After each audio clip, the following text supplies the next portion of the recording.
बिस्मिल्लाहिर्रहमानिर्रहीम। अस्सलाम वालेकुम।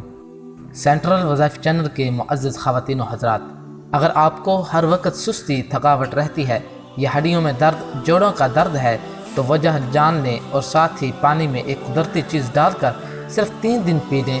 इस नुस्खे की अफादियत के बड़े बड़े मालिकीन मोहतरम, बल्कि आज का ये नुस्खा मुआलिजीन यानी हकीम हजरात बंद कमरों में इस नुस्खे को तैयार करते हैं। लेकिन आप इस वीडियो में ये नुस्खा बआसानी सीखेंगे और यकीन कीजिए इस नुस्खे से 70 साल तक आपको सुस्ती और थकावट नहीं होगी। बल्कि आज की वीडियो में थकन और सुस्ती दूर करने वाला एक कुदरती फल भी आपको बताएंगे। अगर 4 दिन ये फल आप खा लें तो हाथ पैर, दर्द कमर, दर्द थकावट, कमज़ोरी बल्कि खून की कमी आपको 100 साल तक नहीं होगी। असहाबी कमज़ोरी, तनाव, ज़हनी और जिस्मानी थकावट के लिए सदियों पुराना ये नुस्खा मैं आपको बताने जा रहा हूँ। ये मेरे एक दोस्त ने बताया कि उसकी दादी अम्मा मुफ्त लोगों को बना कर दिया करती थी। बल्कि सुस्ती और थकावट को ख़त्म करने के लिए दादी अम्मा का बताया हुआ एक रूहानी अमल भी इस वीडियो के आखिर में आपके साथ शेयर करेंगे। ये वीडियो सब हज़रात के लिए बहुत मुफीद है। आप इस वीडियो से मुकम्मल फ़ायदा उठाएँ। नाज़रीन, आपका जिस्म सेहत के बारे में काफ़ी मालूमात फराहम करता है, लेकिन आपको दुरुस्त वक़्त पर इसे समझने और जानने की ज़रूरत है, जिससे आप जान सकते हैं कि जिस्म के अंदर क्या चल रहा है, इसकी मुमकिन वजूहात क्या हो सकती है। सच्ची बात है, ख़राब खाने पीने और बढ़ती उम्र की वजह से जिस्म में ग़िज़ाई अज्जा की कमी होने लगती है, जिसकी वजह से जिस्मानी कमज़ोरी, सुस्ती, थकावट, कमर दर्द, पुट्ठों में दर्द, आँखों की कमज़ोरी, रात को नींद का ना आना, बालों का झड़ना, कैल्शियम की कमी, कब्ज़ वगैरह जैसी परेशानियां होने लगती हैं। इन तमाम बीमारियों से निजात हासिल करने के लिए ये वीडियो पेश की जा रही है। अगर आपको लगे कि बाल पहले जैसे घने नहीं रहे, आपको लगे कि हाथ पैर कमर दर्द है या थकावट, कमज़ोरी, खून की कमी महसूस हो, तो आप लाजमी आज के इस नुस्खे को आजमाएं। इस घरेलू नुस्खे से आपकी कमज़ोरी और बुढ़ापे को ख़त्म कर सकते हैं। ये थकावट दूर करने का आज़मूदा अमल है। इसे एक मज़ेदार नुस्खे से आपके जिस्म में कभी भी कैल्शियम की कमी महसूस नहीं होगी, बल्कि ये एक घरेलू नुस्खा भरपूर ग़िज़ायत, जायका और मज़ेदार खुशबू की वजह से दुनिया के बहुत से ममालिक में वसी पैमाने पर इस्तेमाल हो रहा है और इंसानी सेहत के लिए बेशुमार फ़वाइद और बेहतरीन ज़ायके के साथ एक हल्की फुल्की ग़िज़ा है। ये घरेलू नुस्खा ख़ुसूसन ख़वातीन के लिए बहुत फ़ायदेमंद है। अगर आप अपने मोटापे या बढ़ते हुए वज़न की वजह से परेशान हैं, आप आज ये नुस्खा लाजमी इस्तेमाल करें। प्यारे भाइयों और बहनों, चलिए जानते हैं कि इस घरेलू नुस्खे को बनाने के लिए किन किन चीज़ों की ज़रूरत पड़ेगी।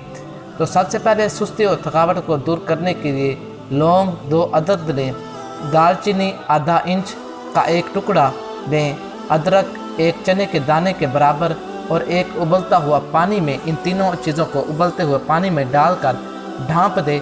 5 मिनट बाद छान कर इसको पी लें और दिन में 2 मरतबा इस्तेमाल करें। बल्कि यहाँ पर आपको मज़ीद एक नुस्खा और भी बता देता हूँ। आप खसखस का 1 चम्मच लें, बादाम 7 अदद लें और दूध 1 गिलास लें। ये बात याद रखें कि बादाम और खसखस को अलग अलग कटोरी में 3 से 4 घंटों के लिए पानी में भिगो कर रख देना है और बादाम का छिलका उतार कर इस्तेमाल करना है। इन दोनों को पानी से निकाल लेना है। इसके बाद आपने इन तीनों चीज़ों को ब्लेंडर में डालकर ब्लेंड कर लेना है। इसको अच्छी तरह उबाल लेना है और नीम गर्म रह जाने पर भी अगर आप चाहें तो मिठास के लिए मिश्री भी इस्तेमाल कर सकते हैं। इसका इस्तेमाल आपने शाम के वक्त करना है। इसका इस्तेमाल सुबह और रात के वक्त भी कर सकते हैं। इसका इस्तेमाल लगातार 1 महीने तक ज़रूर करें। अगर आपको रात को नींद नहीं आती या देर से आती है और नींद ना आने की वजह से परेशान रहते हैं, तो आप इसको दूध का इस्तेमाल ज़रूर करना चाहिए। इसके इस्तेमाल से आपको अच्छी और पुरसकून नींद आएगी और सुबह ही आँख खुलेगी और आपकी नींद न आने की परेशानी दूर हो जाएगी। ये दूध न सिर्फ आपको स्ट्रेस और डिप्रेशन से बचाता है, बल्कि दिमागी ताकत में भी इजाफ़ा करता है और दिमाग हमेशा एक्टिव रहता है। इस दूध में ऐसे अज्जा पाए जाते हैं जो जिस्मानी तवानाई को बढ़ाते हैं। अगर आपके जिस्म में सारा दिन काम करने की वजह से कमज़ोरी, सुस्ती और थकावट रहती है, तो कुछ काम करने को दिल नहीं करता, तो आज से ही इस दूध का इस्तेमाल कर लेना चाहिए। पहले दिन से ही फ़र्क लिखना शुरू हो जाएगा। इस दूध को पीने से बुरे कोलेस्ट्रॉल कम होता है और अच्छा कोलेस्ट्रॉल बढ़ता है। और हाँ नाजरीन, यहाँ ये भी जान लीजिए कि थकन और सुस्ती दूर करने वाला एक कुदरती फल है नारियल को हैरत अंगेज़ ग़ज़ा कहा जाता है। ये तकरीबन मुकम्मल ग़ज़ा है क्योंकि इसमें वो तमाम ज़रूरी हदायत पाई जाती हैं जिनको इंसानी बदन को ज़रूरत होती है। नारियल के फल को देखकर खुशगवार हैरत होती है ये कि कुदरत ने इस फल की हिफाजत के लिए किस कदर महफूज पैकिंग की है। हालांकि बैरूनी जानिब खट्टी रंग का एक छिलका चढ़ा होता है, इसे उतारा जाए तो अंदर से रेशादार जटाइयों की मोटी तह बरामद होती है जिन्हें नारियल की छाल भी खाते हैं। इन जटाइयों को हटाएं तब भी नारियल की गोदे तक हमारी रसाई नहीं होती। जटाइयों के अंदर से बहुत सख्त लकड़ी का खोल नमूदार होता है। इस खोल को तोड़ा जाए तो नारियल के फल में भरा हुआ शीरी पानी और गोदा हासिल होता है। इस गोदे पर भी सुर्खी माइल सियाह रंग का एक ऐसा छिलका चढ़ा होता है जिसे खाया भी जा सकता है। नारियल जब ताज़ा हो तो उसका बैरूनी छिलका सब्ज़ और उसमें जटाइयों की रंगत सफ़ेद होती है। मुशाहदे में आया कि इस जिस्मानी काम या वर्जिश के बाद नारियल का इस्तेमाल थकन और सुस्ती को दूर करता है।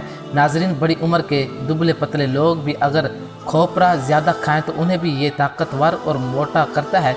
खोपरा दिमाग और आँखों के लिए बड़ा मुफीद चीज़ है, बिनाई तेज़ करता है और गुर्दों को ताकत देता है। नारियल बदन में क़ुव्वत और हरारत पैदा करता है। इसके अलावा नारियल के तेल की नीम गर्म मालिश करने से जिस्म की दर्दें ख़त्म हो जाती हैं और सर में लगाने से बालों को बढ़ाता है, उनको नरम और चमकीला बनाता है। बल्कि पुराने खोपरे को बारीक कूटें, उसमें चौथाई हिस्सा हल्दी मिलाकर पोटली बांध लें, उसको गरम चोट की जगह सेंकें, ऊपर से उसको हल्का गर्म करके बांध दें तो चोट का दर्द और सूजन दूर हो जाएगी। यहाँ वीडियो के आखिर में एक रूहानी अमल भी आपके साथ शेयर कर देता हूँ। तमाम दिन काम काज की वजह से अगर थकावट हो जाए तो रात को सोने से पहले आप अव्वल आखिर दुरूद पाक पढ़ना है, फिर 33 मरतबा सूरत कौसर को पढ़ना है। अपने जिस्म पर फूंक मार लें, इंशाअल्लाह ताला तमाम दिन की जो थकावट है वो दूर हो जाएगी और सुबह उठते वक्त थकावट महसूस ना होगी। इस अमल को आप रोज़ाना करना है। इस अमल को रोज़ाना करने से आप अपने आप को तरोताज़ा महसूस करेंगे। इस अमल से आसाबी तनाव, थकावट और बेख्वाबी दूर हो जाती है, मुकम्मल सुकून हासिल होता है। सामईन मोहतरम, जब सुस्ती के इतने सारे नुकसानात हैं तो सुस्ती का इलाज करने में भी सुस्ती नहीं करनी चाहिए। जैसा कि किसी बुज़ुर्ग की बारगाह में एक शख्स ने अर्ज़ की कि मुझे ऐसी मुख्तसर नसीहत कीजिए कि मेरी सुस्ती का इलाज हो जाए, तो उन्होंने 5 लफ्ज़ों में इलाज बयान कर दिया। सुस्ती का इलाज चुस्ती है। ख़वातीन व हज़रात, आइए अपने रब की बारगाह में सुस्ती से निजात के लिए दुआ कीजिए। ए प्यारे अल्लाह, हम तेरी पनाह चाहते हैं बुखल से, सुस्ती से, नकम्मी उम्र से। ए करीम अल्लाह, हमें सुस्ती और काहली से निजात अता फरमा। आमीन या रब्बुल आलमीन।